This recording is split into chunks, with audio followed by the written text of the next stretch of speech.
Arrow Season 3, Episode 12, Uprising.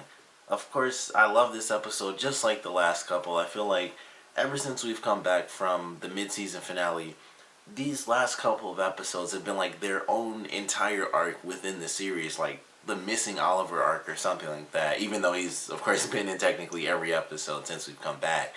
But I've loved these episodes for one reason or another, and it's mostly because we get to see the team without the leader of the team. And I mentioned this a lot in my last review. It's just watching everyone deal with Oliver being gone. And in this episode, they put a real timestamp on it by the very end. Like, it's almost been an entire month since things happened. And just left and right, people are finding out all these different things, like whether it's about themselves, whether it's about what they're doing as heroes, or, in Merlyn's case in this episode, really about the one defining moment of his entire life, which, has just changed everything for him and him trying to become a different person. And this was just another great episode, and it was really fun to watch. The action was cool. A lot of the things that got revealed in this episode were really cool, and we got to see Merlyn find out that Brickwell was the one that actually killed his wife. We got flashbacks of him rather than Oliver or anyone else, which I also thought was pretty cool, and we got to see him in his defining moment, admittedly, him being the typical, good, I can't say typical father because he's like the super rich guy and stuff, but being a good father and, finding out, excuse me, finding out what happened to his wife and deciding, I want revenge for what happened, and even getting that revenge, at least, that's what he thought for about, 21 years, even getting that revenge and knowing getting this vengeance, killing this guy that actually killed my wife, didn't change anything for me. It didn't just, destroy all the anger. Like, me killing him didn't kill my anger. And I thought it was just really cool watching his parallel, watching him having dealt with that. And of course, we didn't really need to see the flashback go beyond him kind of running away, because we kind of got that through all of season 1 and even some of season 2, like him as this really distant father and him doing really like all these crappy bad things, not only as a father but as a human being in general, because that was his first kill, and once that happened, it changed him. Like, it was something that wasn't just, I killed this person that killed someone I cared about. I killed this person out of just sheer blind rage, and it didn't change anything. He's dead, but so is my wife. She's still gone. And so it was cool to kind of get that parallel, knowing all the history we've gotten from seasons 1 and 2, and seeing him kind of redeem himself, at least a tiny bit. I mean, he's still done like some of the crappy stuff we've seen in the show so far. I still would say he's like probably number 2, even above Ra's al Ghul. Like, out of some of the stuff we've seen, is like Deathstroke is number 1 so far, and then right under that is still Malcolm Merlyn at this point, as far as I'm concerned. I mean, like, Ra's al Ghul so far really hasn't done anything to the characters. I mean, it's Ra's al Ghul. Who knows what the heck that guy has done? But as far as we've actually seen, it goes Deathstroke, and then it's still Malcolm Merlyn is like the second worst person in the series so far.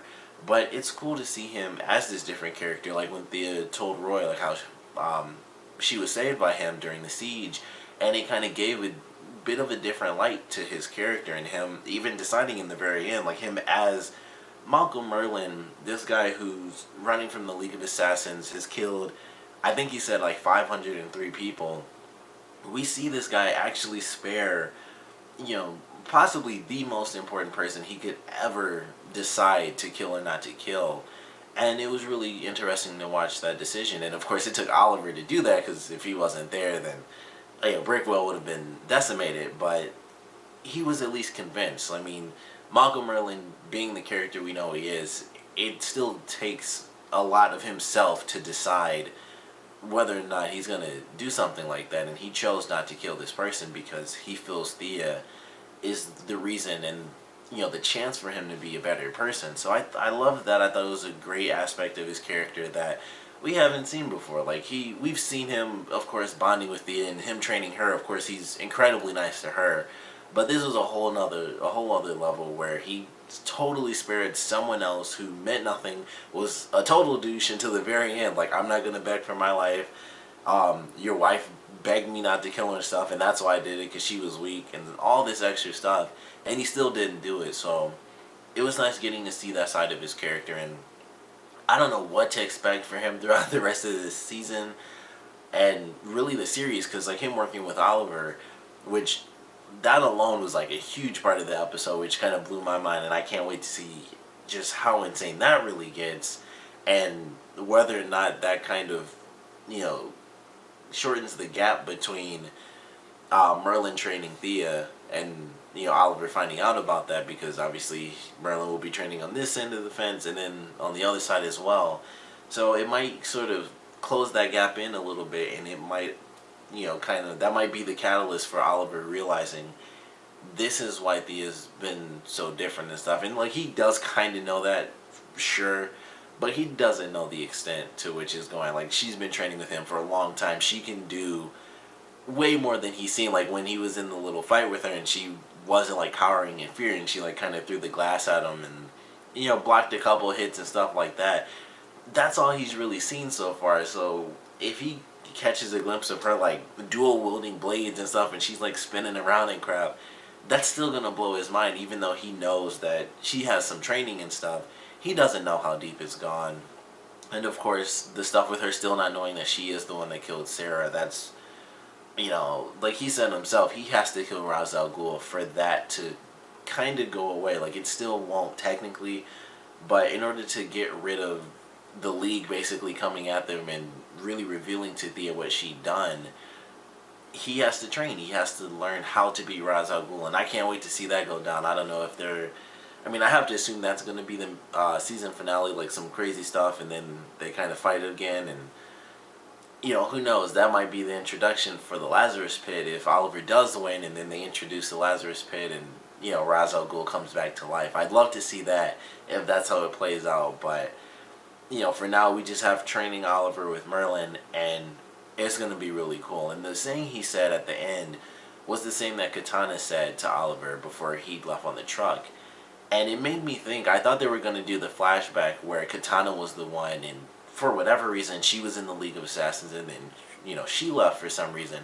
But it just ended up being Raz's daughter, so I think it's just like a League saying, because typically when that happens, when two characters say something, it shows that they have a connection that, you know, we as the viewers didn't know they had before. And that's, I was kind of hoping for that, because it would have added, you know, yet another layer. Like, how did Katana get into the League of Assassins, and then she was able to leave, and, you know, seemingly she's like right next to the castle. If Maseo was able to just pick up Oliver and take him to the little cabin, she's really close to where the League is.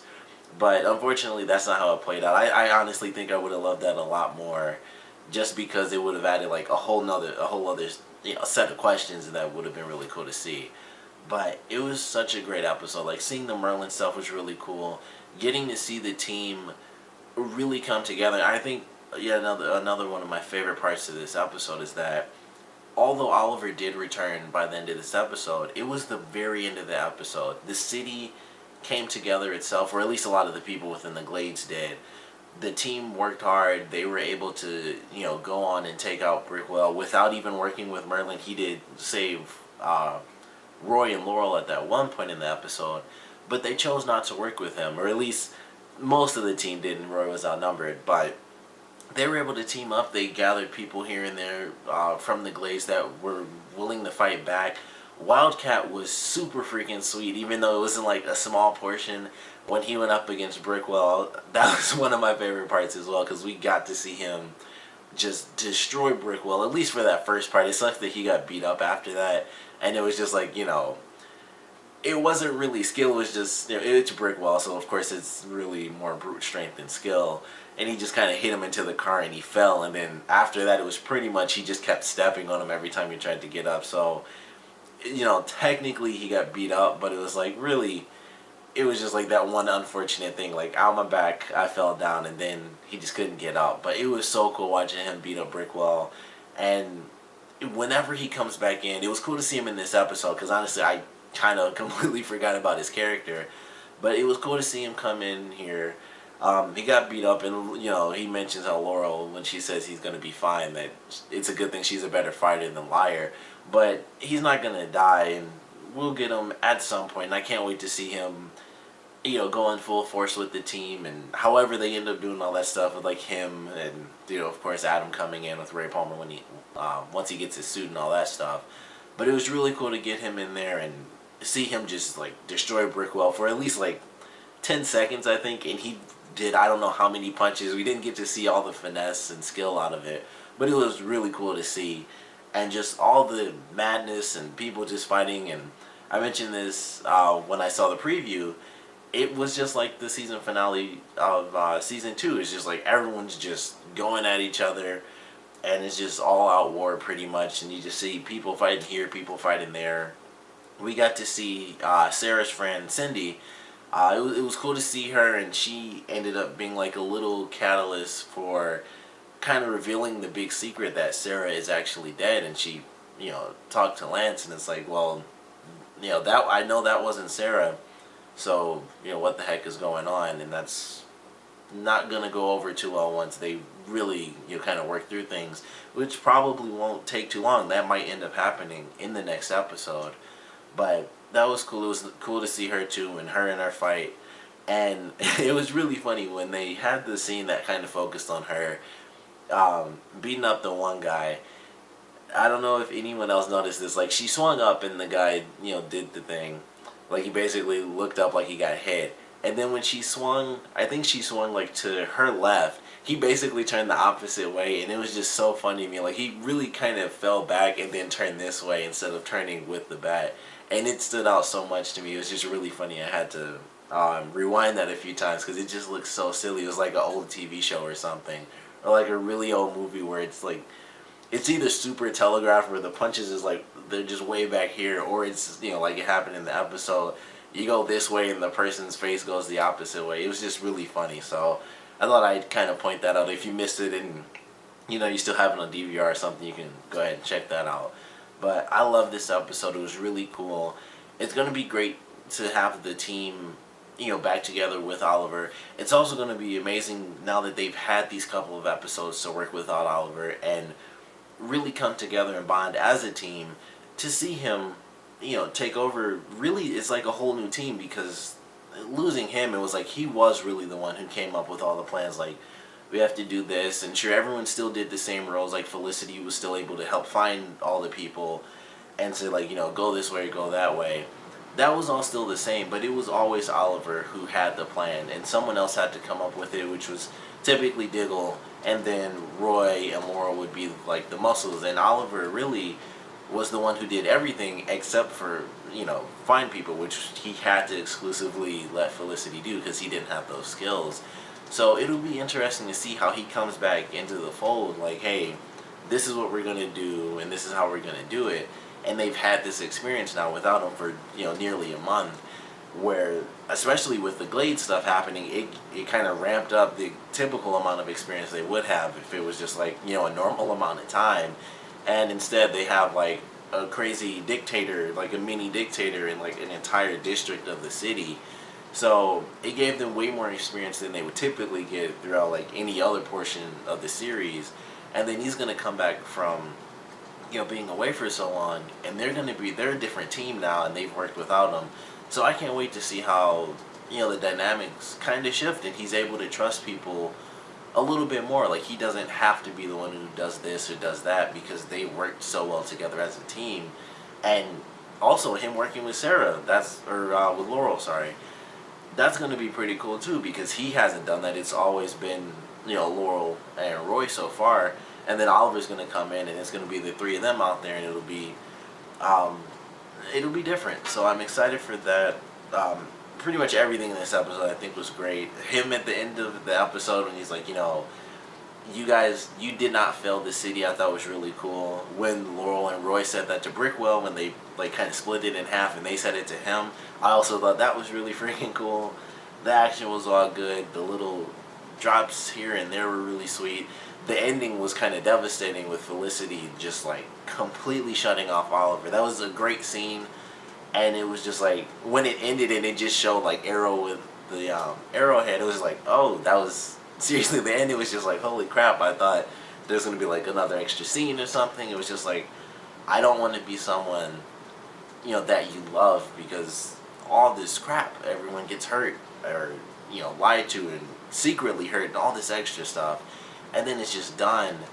And it seems like with the way that happened, it could lead Felicity to kind of decide to leave the team again, even though she decided to come back. But that was when she accepted that Oliver was gone, and now that he's back, she can kind of be okay with that and leave the team still. Like, well, they still have Oliver, and it's not just 3 people. Even though she is still the one who finds everyone, whether Oliver's there or not, it's still a different dynamic. But just a lot of great stuff in this episode. Lance finding out that Sarah may or may not be alive. Them defeating Brickwell finally was definitely cool, and not needing Oliver's help. He came in at the end and hit like one guy and then talked to Merlyn. But that was all them. They did that. They got the people within the Glades. The people within the Glades helped the city itself. So everything, I think, was really amazing. We got to see the stuff of Merlyn changing, Oliver and Merlyn working together in the future, and then what that may or may not lead to with Oliver versus Ra's al Ghul the second time. This episode was just like a great episode. So of course I want to know what you guys think. So please comment below. Let me know your favorite parts, your least favorite parts, and what do you guys think about Merlyn training Oliver now? Because I know I love the idea. I did not expect it in the slightest. I didn't think that was going to happen at all. But I love the idea, and like I said, it could be the catalyst of bringing Merlyn training Thea together with Merlyn training Oliver, and it could kind of just mesh those things together where Oliver really learns all the secrets.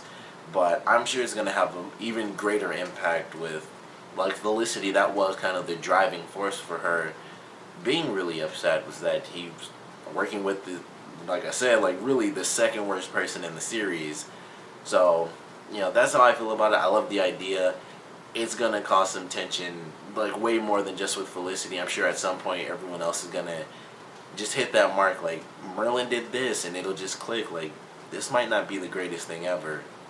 But I can't wait to see it. Like I said, I want to know what you guys think, so please comment below, let me know, and thanks for watching.